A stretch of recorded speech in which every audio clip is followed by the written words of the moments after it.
Saudara-saudara yang kekasih, selamat berjumpa kembali pada acara GKM Menyapa. Pada saat ini saya akan membaca firman Tuhan dari Efesus pasal 4 ayat 30. Demikian, dan janganlah kamu mendukakan Roh Kudus Allah yang telah memeteraikan kamu menjelang hari penyelamatan. Jangan mendukakan Roh Kudus. Saudara-saudara, arti lain dari mendukakan sama dengan menyakitkan atau mengecewakan.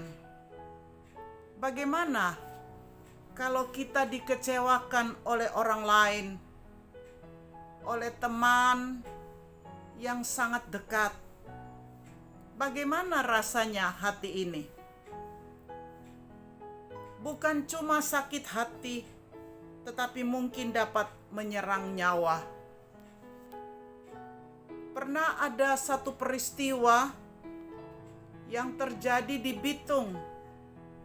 Cuma karena persoalan kelapa, seorang bapak memotong kepala orang lain dan bawa ke kantor polisi.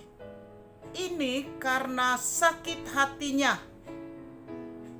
Dia disakiti dan dikecewakan oleh teman tersebut. Saudara, mengapa Roh Kudus bisa berduka? Karena Roh Kudus itu adalah pribadi ketiga dari Allah Tritunggal. Allah Tritunggal diwujud nyatakan dalam roh yang diam di dalam diri orang percaya.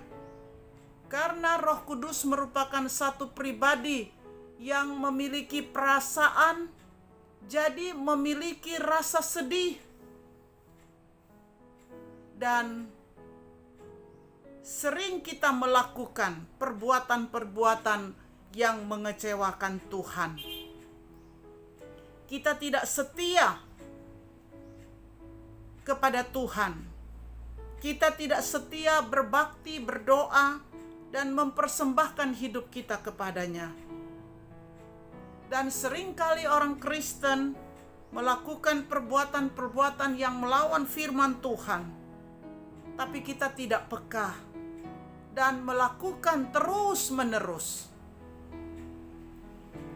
Akibat daripada menghujat kira-kira ada arti lain: memfitnah, mengajukan alasan-alasan. Kalau kamus bahasa Indonesia, menghujat lebih berat daripada mendustai. Mendukakan, menyakitkan. Menurut firman Tuhan, menghujat tidak dapat diampuni.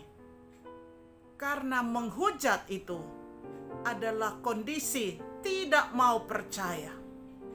Mendukakan yaitu janji membaca Alkitab, tapi kita tidak pernah lakukan. Janji kita mau memberi persembahan, tapi kita tidak melakukan. Itu terjadi seperti Ananias dan Safira di dalam Alkitab. Jangan membiarkan diri kita dalam hal mendukakan Roh Kudus. Kita harus berusaha dalam hidup kita ini, karena Roh Kudus datang untuk mendampingi hidup kita. Roh Kudus datang untuk memberikan kekuatan, menyertai hidup kita, menegur kita, dan memberikan kita anugerah untuk berjalan bersama-sama dengan Tuhan. Jauhkanlah dari hidup kita untuk menyakitkan Roh Kudus, karena Roh Kudus itu Allah yang diam di dalam hati kita. Roh Kudus adalah teman akrab kita dalam kehidupan sebagai orang yang percaya.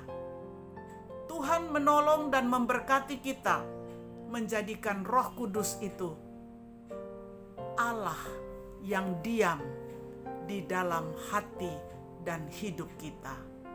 Amin.